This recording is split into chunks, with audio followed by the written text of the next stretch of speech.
Assalamualaikum warahmatullahi wabarakatuh. Yang saya hormati Ustazah Faridah binti Saleh dan sahabat-sahabat sekalian.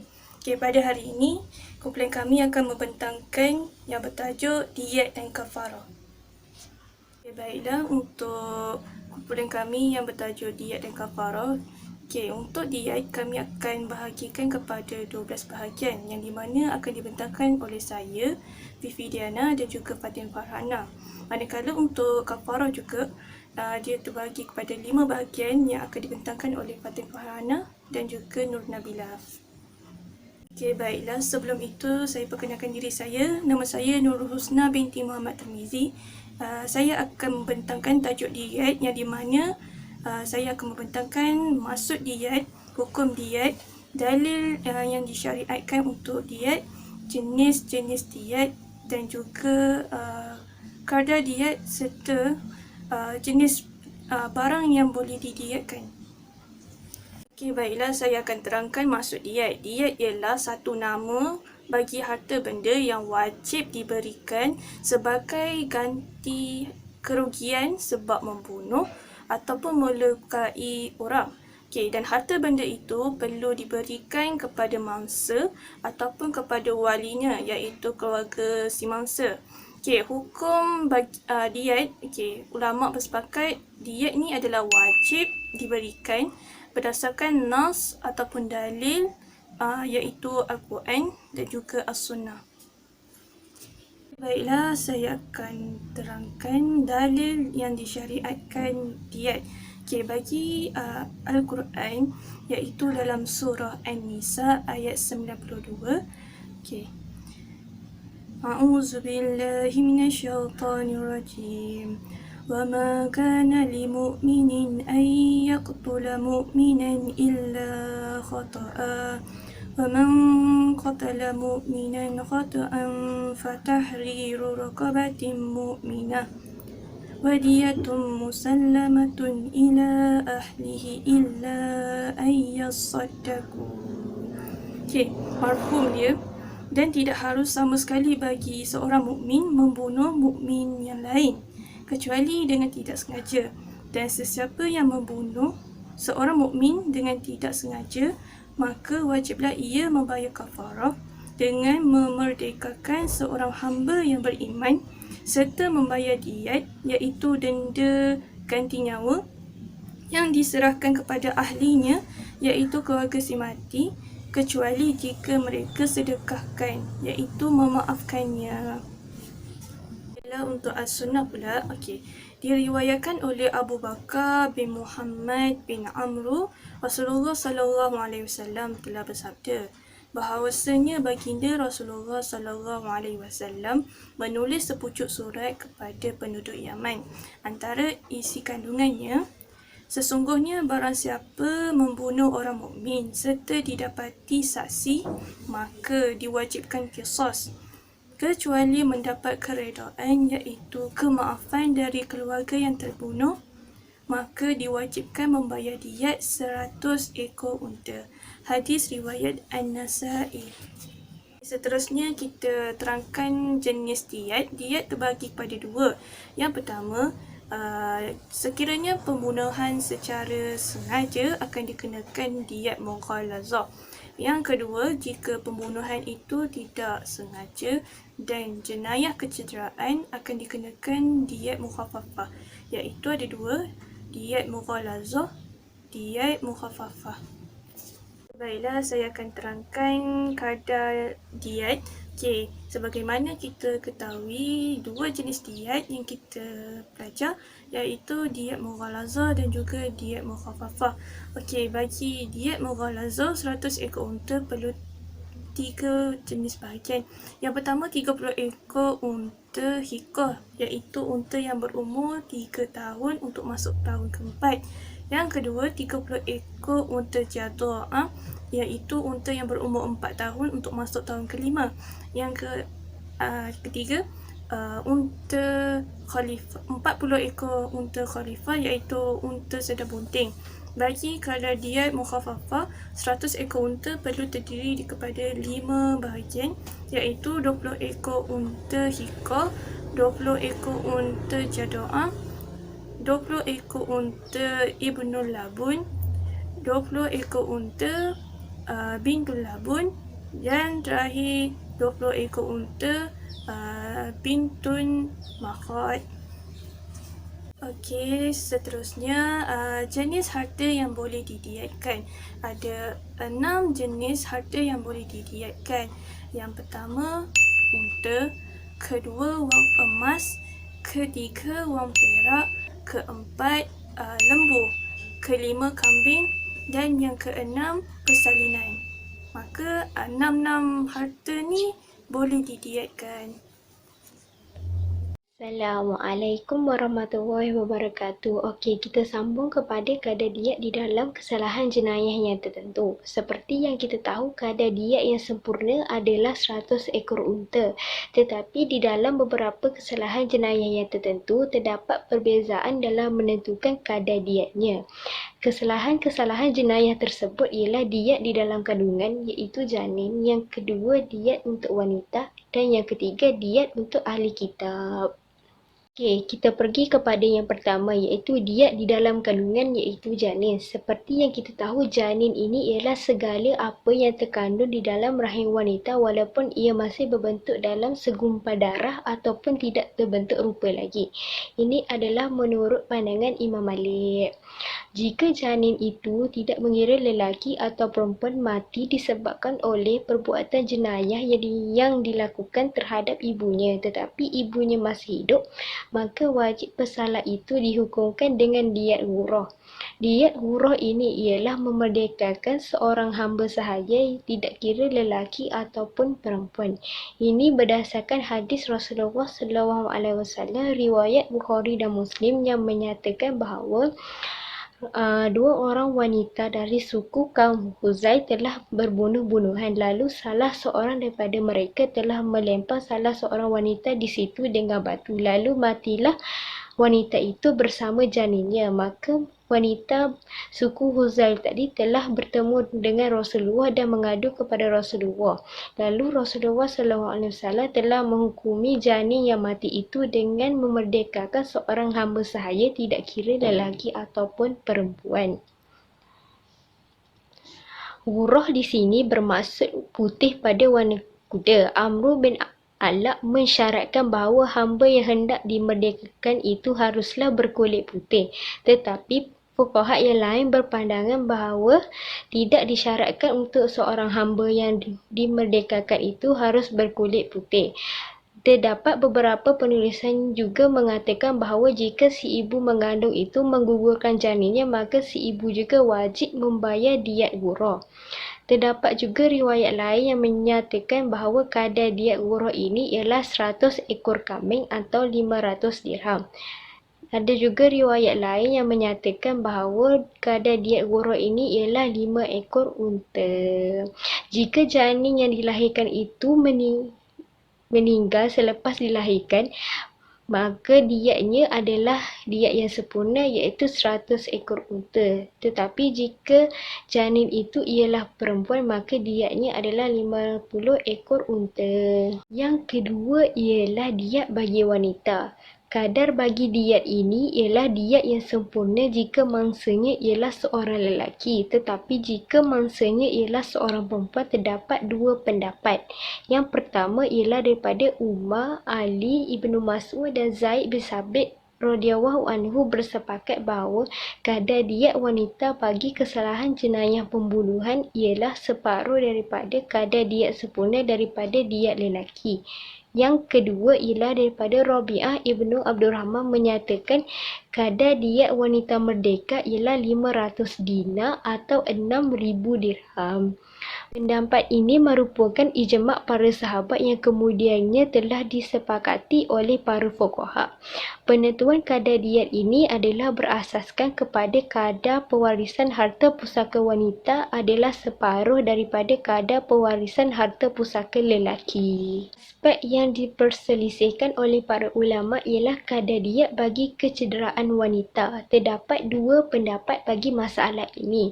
Yang pertama ialah menyatakan bahawa kadar diat bagi kecederaan wanita adalah sama seperti lelaki dengan syarat tidak melebihi 1/3 daripada diyat yang sempurna. Contohnya, jika wanita itu terpotong satu jari, maka diyatnya adalah 10 ekor unta. Pendapat yang kedua menyatakan bahawa diyat bagi kecederaan wanita adalah separuh daripada diyat lelaki. Pendapat ini dipegang oleh ulama mazhab Syafi'i dan Hanafi. Yang terakhir ialah diyat bagi ahli kitab. Kadar diyat bagi ahli kitab bagi kesalahan jenayah pembunuhan tanpa niat, iaitu tersalah bunuh, adalah 1/2 diyat daripada diyat orang Islam. Bagi diyat wanita ahli kitab adalah 1/2 daripada diyat perempuan muslimah. Bagi diyat Yahudi, Nasrani dan kafir zimmi adalah diyat seperti orang Islam. Okey, saya sambung kepada kesalahan-kesalahan yang boleh dikenakan hukuman diyat. Terdapat 4 jenis kesalahan yang boleh dikenakan hukuman diyat. Yang pertama ialah jenayah pembunuhan sengaja. Yang kedua, jenayah pembunuhan seumpama sengaja. Yang ketiga, jenayah pembunuhan tidak sengaja. Dan yang keempat, jenayah mencederakan anggota badan. Okey, kita pergi kepada yang pertama, iaitu jenayah pembunuhan sengaja. Jenayah pembunuhan sengaja ini ialah pembunuhan yang dilakukan oleh seseorang dengan sengaja dan berniat untuk mematikan seseorang yang tidak halal dibunuh olehnya dengan menggunakan alat, bahan atau cara yang kebiasaannya boleh membunuh, seperti membunuh seseorang dengan menggunakan pisau ataupun pistol. Pada dasarnya, hukuman bagi kesalahan ini adalah qisas. Tetapi jika pembunuh mendapat kemaafan daripada keluarga si mati atau keluarga si mati menuntut diyat sebagai ganti rugi kepada qisas, maka wajib bagi pembunuh itu membayar diyat yang dikenakan ke atasnya. Ini adalah berdasarkan daripada firman Allah dalam surah Al-Baqarah ayat 178, di mana Allah berfirman, jika seseorang itu mendapat kemaafan daripada keluarga si mati, pembunuh itu wajib membayar diyat bagi ganti rugi kepada nyawa yang telah diambil. Pengertian kemaafan di sini adalah dilepaskan daripada hukuman qisas secara percuma ataupun dengan membayar diyat oleh waris si mati, sama ada diberi pilihan untuk dikenakan hukuman qisas ataupun dipilih diyat, sama ada penjenayah itu meredainya ataupun tidak. Syarat kemaafan ada dua. Yang pertama ialah hendaklah yang memberi maaf itu seseorang yang mukallaf, iaitu baligh dan berakal. Maka tidak sah bagi kanak-kanak dan orang gila untuk memberi maaf. Yang kedua ialah lahirnya kemaafan itu daripada seseorang yang berhak ke atasnya. Maka yang berhak memberi kemaafan adalah orang yang menerima pusaka. Kesan kemaafan ada dua, iaitu kesan kemaafan ke atas hak wali dan kesan kemaafan ke atas hak pemerintah. Kita pergi kepada kesan kemaafan ke atas hak wali. Yang pertama ialah sekiranya wali itu memberi maaf tentang qisas, maka gugurlah qisas itu. Jika wali itu memberi maaf terhadap diyat, maka pembunuh itu wajib membayar diyat. Sekiranya wali itu ramai dan salah seorang daripadanya memberi maaf, maka gugurlah qisas itu kerana qisas tidak boleh dibelah bagi. Kesan kemaafan terhadap hak pemerintah pula terdapat 3 pendapat. Yang pertama daripada Hanafi dan Maliki. Mereka berpendapat bahawa pemerintah masih mempunyai hak untuk mengenakan hukuman takzir kepada penjenayah kerana pada hukuman qisas itu terdapat 2 hak, iaitu hak Allah dan juga hak orang yang dibunuh. Pendapat yang kedua ialah daripada Syafi'i dan Hanabilah. Mereka berpendapat bahawa tidak ada hukuman yang akan dikenakan. Dan yang ketiga ialah daripada Al-Mawardi Al-Syafi'i, di mana pemerintah boleh mengenakan hukuman takzir ke atas pembunuh. Kadar diyat bagi kesalahan jenayah ini adalah diyat mughallazah. Pembayaran harus dilakukan segera daripada harta penjenayah. Ulama berselisih pendapat dalam menentukan jenis unta yang akan digunakan bagi membayar pampasan ini. Sebahagian ulama menetapkan 4 jenis ekor unta, iaitu 25 ekor unta bintu Mahad, 25 ekor unta bintu Labun, 25 ekor unta hikoh dan 25 ekor unta jadoah. Terdapat juga riwayat lain dalam menentukan kadar diet dan jenis unta bagi kesalahan jenayah pembunuhan sengaja ini, iaitu 30 ekor unta hikoh, 30 ekor unta jadoah dan 40 ekor unta khalfah, iaitu unta yang bunting. Yang kedua ialah jenayah pembunuhan seumpama sengaja. Jenayah pembunuhan ini ialah penjenayah itu melakukan perbuatan memukul seseorang dengan perkara yang pada kebiasaannya tidak mematikan, seperti memukul seseorang dengan menggunakan tongkat ataupun batu. Pembunuhan seumpama sengaja ini tidak akan dikenakan kisos, tetapi ia diwajibkan untuk membayar kafarah dan diat. Diat yang dikenakan adalah diat mughallazah, iaitu 100 ekor unta dibahagi 3. Kadar pembayaran diat ini adalah berdasarkan hadis Rasulullah SAW, di mana Rasulullah SAW bersabda bahawa diat bagi kesalahan jenayah pembunuhan tidak sengaja dan seumpama sengaja yang dilakukan dengan menggunakan cemati ataupun tongkat kecil, diatnya ialah 100 ekor unta dan 40 ekor daripadanya adalah unta yang bunting. Kewajipan untuk membayar diat ini adalah ke atas keluarga sebelah bapa yang mukallaf dan yang kaya. Pembayaran diat ini boleh ditangguhkan selama 3 tahun, iaitu setiap akhir tahun dibayar 1/3 daripada diatnya. Yang ketiga ialah jenayah pembunuhan tidak sengaja. Jenayah pembunuhan tidak sengaja ini ialah pembunuhan yang berlaku tanpa niat untuk membunuh. Kebiasaannya, pembunuhan ini berlaku ketika aktiviti memburu. Sebagai contohnya, si pemburu tersalah menembak rakannya yang dianggap sebagai haiwan buruan. Fuqaha berpandangan bahawa bersalah bagi kesalahan jenayah ini tidak akan dikenakan hukuman qisas, tetapi ia tidak akan terlepas daripada dikenakan hukuman diat, iaitu diat mukhaffaf 100 ekor unta dibahagi 5.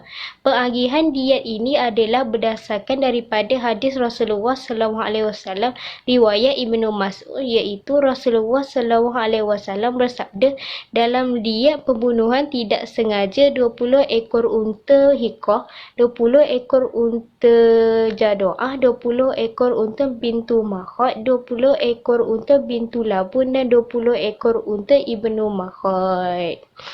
Kewajipan membayar diat ini adalah ke atas keluarga bapa yang mukallaf, dan pembayaran diat ini boleh ditangguhkan sehingga 3 tahun.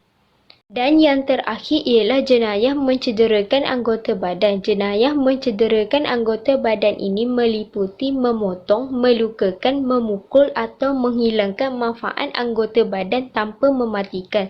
Secara umumnya, diat pembunuhan dan diat kecederaan adalah sama dari segi jenis, kadar dan pembayarannya. Kadar bayaran diat bagi kecederaan anggota badan adalah bergantung kepada tahap kepentingan, yakni fungsi dan jumlah anggota badan yang terlibat, dan diat penuh akan dikenakan. Contohnya, kecederaan yang melibatkan pemotongan lidah yang akan menghilangkan fungsi percakapan. Diat penuh juga akan dikenakan kepada pesalah yang menyebabkan kecederaan kepada anggota yang berpasangan, seperti kedua-dua belah tangan terputus daripada pergelangan tangannya. Dalil bagi situasi ini adalah berpandukan kepada surat Rasulullah SAW kepada penduduk Yaman. Kandungan surat tersebut adalah seperti berikut, bahawa pada nyawa diatnya 100 ekor unta, pada hidung yang terpotong ada diat, pada lidah ada diat, pada dua bibir ada diat, pada tulang sulbi ada diat, pada dua mata ada diat, pada satu kaki ada 100 diat, pada luka makmumah iaitu luka yang tembus ke otak sepertiga diat, dan pada luka munakilah, luka yang menyebabkan tulang berpindah 15 ekor unta. Pada setiap jari kaki dan jari tangan 15 ekor unta, pada gigi 5 ekor unta, dan pada jari mudihah luka yang menampakkan tulang adalah 5 ekor unta. Berdasarkan dalil tersebut, kadar diet bagi jenayah kecederaan ada dua jenis, iaitu diet anggota badan dan diet luka. Kita pergi kepada yang pertama, iaitu diet anggota badan. Diet anggota badan terbahagi kepada dua, iaitu diet anggota tunggal dan diet anggota berpasangan. Diet anggota tunggal adalah seperti hidung, lidah dan sebagainya, dan setiap satunya wajib dikenakan satu diet menyamai 100 ekor unta. Bagi anggota berpasangan pula seperti mata, telinga dan sebagainya, kadar dietnya adalah diet yang sempurna iaitu 100 ekor unta. Tetapi jika salah satu anggota sahaja yang dicederakan, maka 1/2 diet akan dikenakan. Bagi anggota yang bersepuluh pula, kadar dietnya dikira 1/10 dari setiap satu anggota tersebut. Anggota yang bersepuluh adalah jari kaki dan jari tangan. Yang kedua ialah diet luka. Hukuman ini dinamakan sebagai arsyih. Sekiranya kadar luka itu tidak mencapai tahap arsyih, maka pesalah itu akan dikenakan hukumah. Hukumah ialah hakim bebas membuat keputusan untuk menentukan kadar diet. Baiklah, saya akan terangkan tentang kedudukan non-Muslim. Jumhur ulama, yakni ulama Maliki, Syafi'i dan Hambali berpendapat bahawa seorang Muslim tidak akan dihukum mati jika mereka membunuh orang kafir. Yang termasuk di dalam kategori orang kafir ini adalah Yahudi, Nasrani, Majusi, kafir zimmi, kafir mu'ahad dan kafir mustakmin. Sedangkan ulama Hanafiyah berpendapat bahawa seorang Muslim tetap akan dihukum mati jika mereka membunuh orang kafir. Tetapi, jika orang kafir ini membunuh orang Muslim, maka mereka akan dikenakan diet. Diet yang dikenakan adalah 1/2 daripada diet kaum Muslimin. Ini adalah berdasarkan daripada hadis Rasulullah SAW riwayat Ahmad dan Nasa'i. Rasulullah SAW bersabda bahawa diet kafir zimmi adalah 1/2 daripada diet orang Islam. Manakala daripada riwayat Abu Daud, Rasulullah SAW bersabda bahawa diet kafir mu'ahad adalah 1/2 daripada diet orang Islam. Baiklah, saya akan terangkan pula tentang hikmah disyariatkan diet. Hikmahnya ada 4. Yang pertama adalah diet bukanlah hukuman asal. Diet ini hanya akan berlaku apabila hukuman qisas digugurkan. Oleh itu, diet ini adalah sebagai pengganti kepada hukuman qisas. Oleh itu, bagi penjenayah yang terbebas daripada dikenakan hukuman qisas tidak akan terlepas begitu sahaja tanpa membayar ganti rugi kepada keluarga mangsa kerana adanya diet. Yang kedua adalah diet ini adalah sebagai alat menjamin kelangsungan hidup.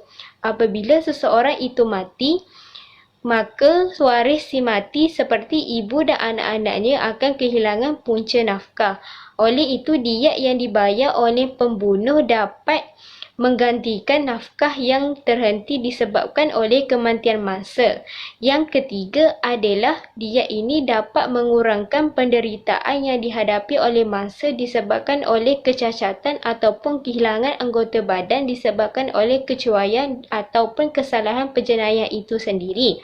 Dan yang terakhir, yang keempat adalah diet ini adalah sebagai balasan dan pengajaran kepada pesalah agar mereka tidak akan mengulangi jenayah itu lagi. Selain itu, diet ini juga adalah merupakan amaran dan didikan kepada masyarakat agar mereka lebih berhati-hati tidak akan melakukan jenayah diet ini. Assalamualaikum warahmatullahi wabarakatuh. Baiklah, seterusnya kita beralih pula kepada penentuan sistem dalam pelaksanaan pembayaran diet. Secara umumnya, pembayaran diet ini adalah tertakluk kepada sistem nilaian unta, yang mana pada ketika dahulu, iaitu di zaman Rasulullah SAW, sistem nilaian unta ini dijadikan sebagai alat pembayaran diet yang telah diberikan keutamaan. Sejarah sistem kehakiman dan juga perundangan Islam yang melibatkan dengan pelaksanaan pembayaran diet ini telah berkembang dari semasa ke semasa, iaitu mata wang seperti dinar dan juga dirham serta barangan turut diguna pakai di dalam alat pembayaran tersebut.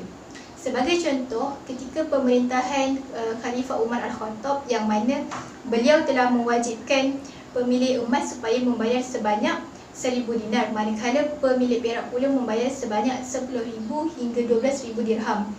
Keadaan ini berdasarkan kepada perubahan ekonomi semasa dan juga nilai pasaran unta. Selain daripada itu, di zaman pemerintahan Umar Al-Khattab juga yang mana pelaksanaan pembayaran diet ni telah diperkembangkan lagi, iaitu dengan menggunakan haiwan ternakan dan juga barangan seperti pakaian.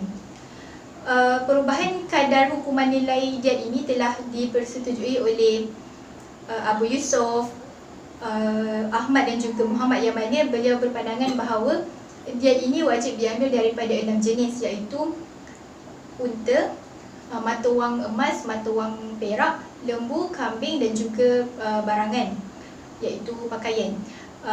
Tetapi kadar 100 ekor unta ni perlulah diberi keutamaan. Tetapi jika seseorang ini tidak mampu untuk mendapatkan 100 ekor unta, maka kadar nilai ini boleh digantikan dengan kadar yang senilai dengannya, iaitu sebagai contoh, bagi mata wang emas perlulah membayar sebanyak 1000 dinar, manakala bagi wang perak pula membayar sebanyak 10,000 hingga 12,000 dirham.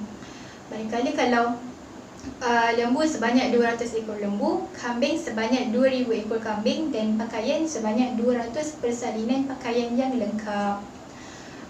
Walaupun kadar pembayaran diet ni telah berkembang dari semasa ke semasa, tetapi para ulama Syafi'i berpandangan bahawa kadar asal 100 ekor unta ni perlulah diberi keutamaan. Manakala dari aspek fizikal, unta yang hendak dijadikan sebagai alat pembayaran diet perlulah ia bebas daripada segala kecacatan sebelum ia diserahkan kepada keluarga mangsa. Baiklah, seterusnya kita beralih pula kepada pelaksanaan kaedah pembayaran diet di dalam kerangka perundangan.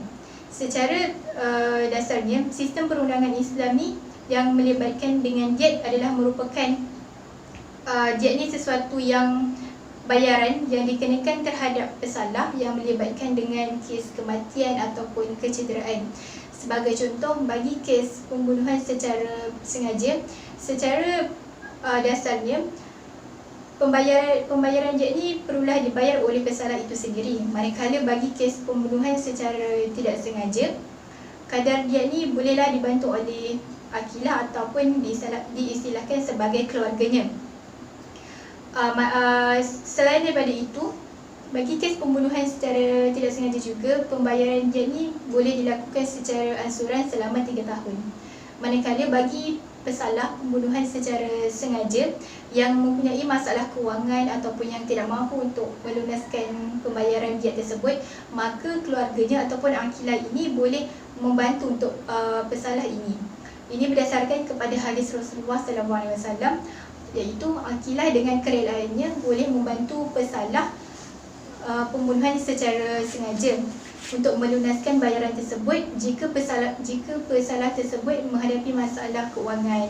Tetapi secara dasarnya, akilah ini memang tidak ada tanggungjawab untuk memikul beban terhadap pembayaran tersebut kecuali dengan kerelaan hatinya.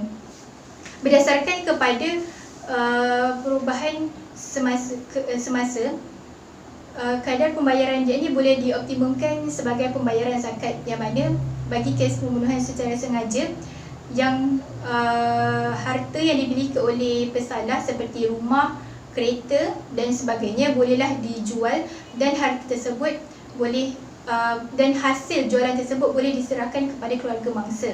Dan jika kadar tersebut masih belum mencukupi, maka Baitul Mal boleh mengambil alih dengan menanggung bahagian yang masih berkurangan. Ini adalah menurut daripada pendapat Imam Syafi'i, Imam Ahmad dan juga Imam Abu Hanifah.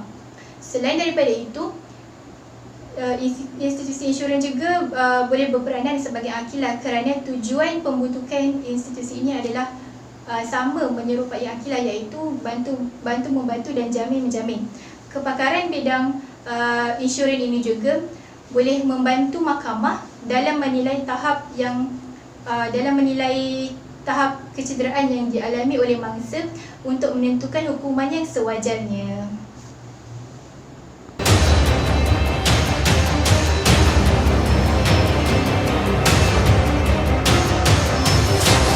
Tajuk yang seterusnya adalah yang berkaitan dengan kafarah. Kafarah ini merupakan sesuatu perbuatan yang boleh menghapuskan dosa, yang berupa membebaskan hamba, berpuasa dan bersedekah dengan syarat-syarat yang tertentu. Selain daripada itu, kafarah ini juga sebagai sesuatu balasan yang disebabkan oleh kecuaian yang dilakukan oleh manusia di dalam tindakannya. Manakala dari sudut istilah syarak pula bermaksud menunaikan sesuatu kewajipan yang berbentuk harta ataupun tubuh badan disebabkan oleh meninggalkan sesuatu kewajipan dan juga tanggungjawab hukum syarak. Manakala hukum kafarah pula terbahagi kepada dua, iaitu bagi kes pembunuhan secara sengaja dan pembunuhan secara tidak sengaja. Bagi kes pembunuhan secara sengaja, hukumnya adalah diwajibkan qisas. Ini adalah berdasarkan riwayat yang menyatakan bahawa Suwaid al-Sabit telah membunuh seorang lelaki di zaman Rasulullah SAW dan telah diwajibkan hukuman qisas. Selain daripada itu, terdapat juga hadis Rasulullah SAW iaitu barang siapa yang membunuh maka balaslah dengan qisas. Tetapi jika keluarga mangsa tidak menuntut hukuman qisas dan memaafkan pesalah, maka pesalah ini bolehlah membayar diat. Manakala bagi kes pembunuhan secara tidak sengaja pula adalah hukumannya diwajibkan kafarah. Antaranya seperti membebaskan hamba yang sahaya. Tetapi pada zaman sekarang konsep ini sudah tidak sesuai digunakan. Tetapi jika tidak boleh untuk membebaskan hamba, maka bolehlah beralih kepada kafarah yang kedua, iaitu berpuasa selama 2 bulan berturut-turut. Ini adalah menurut pendapat kesemua 4 mazhab yang masyhur. Tetapi jika seseorang ini tidak mampu untuk berpuasa selama 2 bulan berturut-turut, maka bolehlah orang tersebut bersedekah kepada 60 orang fakir miskin. Ini adalah menurut daripada mazhab Syafi'i. Okey, bismillahirrahmanirrahim. Assalamualaikum warahmatullahi wabarakatuh. Saya akan menerangkan tentang dalil pensyaratan kafarah. Yang mana dalil ini telah diambil daripada surah An-Nisa ayat 92. Mafhumnya, dan tidak harus sama sekali bagi seorang mukmin itu membunuh seorang mukmin yang lain secara tidak sengaja. Dan sesiapa yang membunuh seorang mukmin itu dengan tidak sengaja, maka wajib baginya untuk membayar kafarah, iaitu memerdekakan seorang hamba yang mukmin serta membayar diat kepada keluarga si mati, kecuali keluarga tersebut memaafkannya. Dan jika yang terbunuh secara tidak sengaja itu adalah orang kafir yang memusuhi kamu sedangkan ia sendiri beriman, maka wajib baginya untuk membayar kafarah sahaja, iaitu dengan memerdekakan seorang hamba yang mukmin. Dan jika yang terbunuh secara tidak sengaja itu adalah orang kafir yang ada ikatan perjanjian setia di antara kamu dengan mereka, maka wajib baginya untuk membayar diat kepada keluarganya serta memerdekakan seorang hamba yang mukmin. Dan dalam pada itu, bagi sesiapa yang tidak dapat mencari hamba yang beriman, maka wajib bagi mereka untuk berpuasa selama 2 bulan berturut-turut, kerana hukum ini adalah datang daripada Allah sendiri untuk menerima taubat ataupun membersihkan diri. Dan ingatlah bahawa Allah tu maha mengetahui lagi maha bijaksana. Okey. Dan dalam dalil ini juga telah menyebut bahawa orang yang telah membunuh secara tidak sengaja ini perlulah membayar kafarah, iaitu dengan memerdekakan seorang hamba yang mukmin. Okay, seterusnya kita pergi kepada hadis, yang mana hadis ini telah diriwayatkan daripada Wasilah bin Asqa yang bermaksud, kami datang menemui baginda Rasulullah SAW dan menceritakan kepadanya tentang seorang sahabat kami yang mana telah melakukan pembunuhan yang mewajibkan masuk neraka. Dan kemudian baginda SAW telah bersabda, hendaklah kamu memerdekakan seorang hamba, nescaya Allah akan melaksanakan dengan setiap anggota dibayar oleh api neraka dengan setiap anggotanya, iaitu dengan anggota hamba yang dibebaskan itu. Okey, seterusnya kita akan pergi kepada jenis-jenis kafarah. Yang first, jenis-jenis kafarah iaitu kafarah membunuh. Bagi orang yang melakukan pembunuhan, wajib membayar kafarah, iaitu dengan memerdekakan seorang hamba yang mukmin. Dan bagi mereka yang tidak dapat jumpa hamba untuk dibebaskan itu, maka wajib baginya untuk berpuasa selama 2 bulan berturut-turut. Okey, kat sini kafarah membunuh ni terdiri daripada 3, iaitu membunuh kafir yang ada kaitan tidak sengaja, iaitu dengan membayar diat kepada keluarganya serta memerdekakan seorang hamba perempuan yang beriman. Dan sekiranya tiada hamba, maka wajib baginya untuk berpuasa selama 2 bulan berturut-turut. Yang kedua adalah membunuh mukmin secara tidak sengaja. Kat sini pembunuh tersebut wajib membayar kafarah, iaitu dengan memerdekakan seorang hamba perempuan yang beriman serta membayar diat kepada keluarga si mati kecuali keluarga tersebut memaafkannya. Dan sekiranya tiada hamba untuk dibebaskan, maka wajib baginya untuk berpuasa selama 2 bulan berturut-turut. Dan yang ketiga iaitu membunuh kafir secara tidak sengaja, yang mana pembunuh ini adalah seorang mukmin dan pembunuh tersebut wajib membayar kafarah sahaja dengan memerdekakan seorang hamba perempuan yang beriman.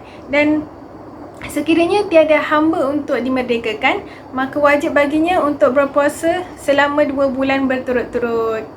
Okey, seterusnya kafarah zihar. Bagi orang yang melakukan zihar ni, mereka wajib berpuasa selama 2 bulan berturut-turut, ataupun mereka juga boleh memberi makan kepada 60 orang fakir miskin. Okey, seterusnya kita kafarah melakukan jima' pada siang hari di bulan Ramadan. Bagi mereka yang melakukan jima' pada siang hari ni, mereka wajib qada puasa tersebut, dan kalau kemudian mereka perlu memberi makan kepada 60 orang fakir miskin, ataupun kalau mereka tak boleh untuk memberi makan, mereka kena berpuasa selama 2 bulan berturut-turut. Okay, seterusnya adalah kafarah ilak.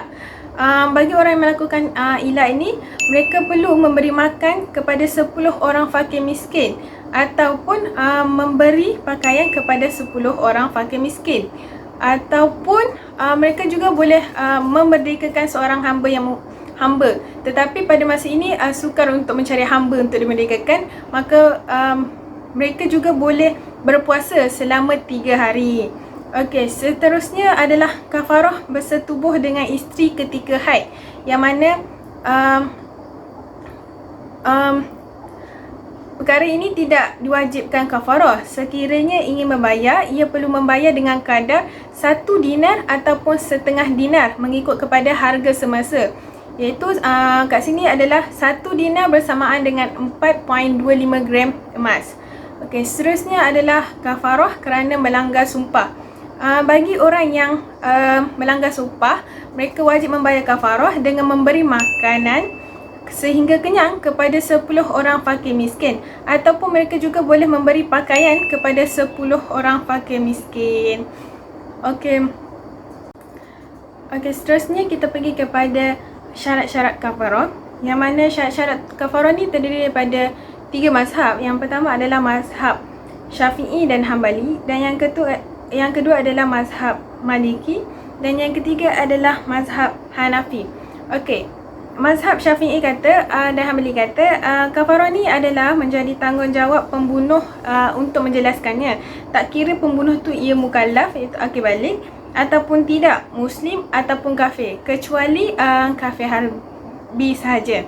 Okey, yang kedua adalah menurut mazhab Maliki, yang mana menurut mazhab Maliki kafarah ni wajib dilakukan ke atas seorang pembunuh, diwajib ke atas seorang pembunuh sama ada dia itu mukallaf ataupun tidak. Tetapi ia tidak diwajibkan ke atas pembunuh yang kafir, kerana di samping ia dianggap sebagai satu pembalasan, tetapi ia juga dianggap sebagai satu ibadah. Dan yang kedua menurut mazhab Hanafi, yang mana mazhab ini mengatakan bahawa kafarah ini hanya diwajibkan ke atas pembunuh muslim yang mukallaf sahaja, dan ia tidak diwajibkan membayar kafarah ke atas pembunuh yang belum balik, orang gila dan kanak-kanak, kerana mereka tidak termasuk dalam golongan orang yang bertanggungjawab dengan tindakan yang mereka lakukan. Okey, seterusnya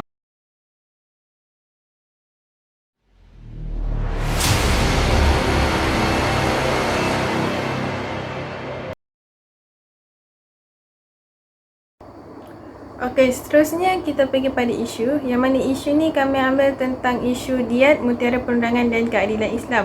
Yang mana ia merupakan salah satu cadangan Lembaga Pengampunan Negeri Pahang untuk melaksanakan kaedah diat ni bagi memberi peluang kepada pesalah untuk merujuk kepada keluarga mangsa bagi mendapat diat ataupun memberi pengampunan bergantung kepada jenis kesalahan yang dilakukan. Contoh hukum diat ialah apabila seorang tu tertuduh disabit kesalahan membunuh dengan sengaja, so maka keluarga tersebut mempunyai hak untuk menuntut diat sebagai ganti rugi kepada hukuman mati yang dikenai sebagai kisos, ataupun keluarga tersebut boleh memaafkan pesalah itu tanpa sebarang tuntutan. So dalam kes pembunuhan ni, hak diat tu sepatutnya diberikan selepas mahkamah tu mendapati bahawa pesalah tu tertuduh bersalah. So maksudnya kat sini mahkamah tu perlu memberikan hak kepada keluarga mangsa untuk membuat pilihan sama ada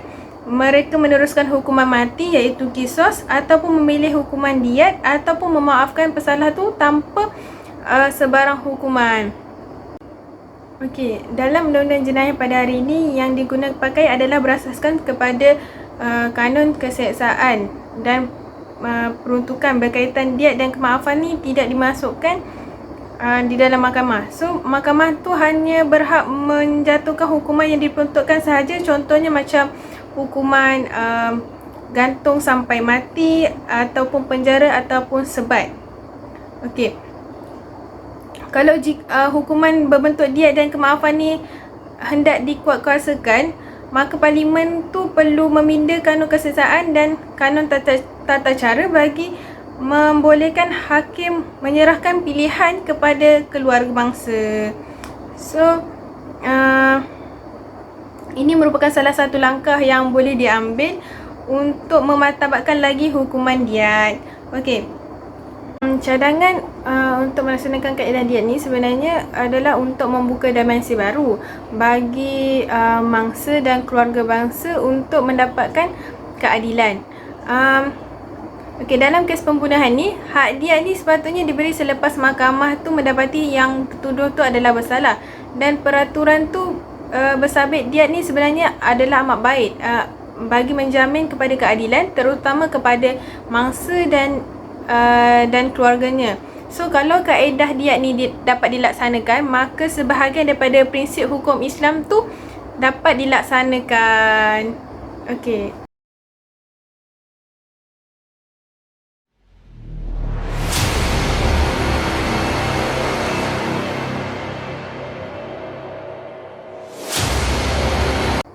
Okey, seterusnya isu yang kami ambil adalah isu tentang jenayah pengguguran janin, yang mana pengguguran janin ni boleh berlaku disebabkan oleh dua faktor, iaitu faktor luaran dan faktor dalaman. Kalau faktor luaran tu adalah disebabkan oleh seseorang yang sengaja ingin membunuh janin tersebut, ataupun sengaja ingin menganiaya ibu tu dengan membunuh janin. Dan yang kedua adalah faktor dalaman. Faktor dalaman ni adalah disebabkan oleh faktor ibu itu sendiri yang ingin menggugurkan kandungan janin itu. Okey. Hukuman bagi pesalah yang membunuh janin ni adalah bergantung kepada usia janin tu. Usia janin tu terdiri pada 3 bahagian, iaitu yang pertama, janin masih belum sempurna sifat yang kurang daripada 40 hari, dan yang kedua adalah janin yang telah sempurna sifat yang lebih daripada 40 hari, dan yang ketiga adalah janin yang telah ditiupkan roh, iaitu pada usia 120 hari.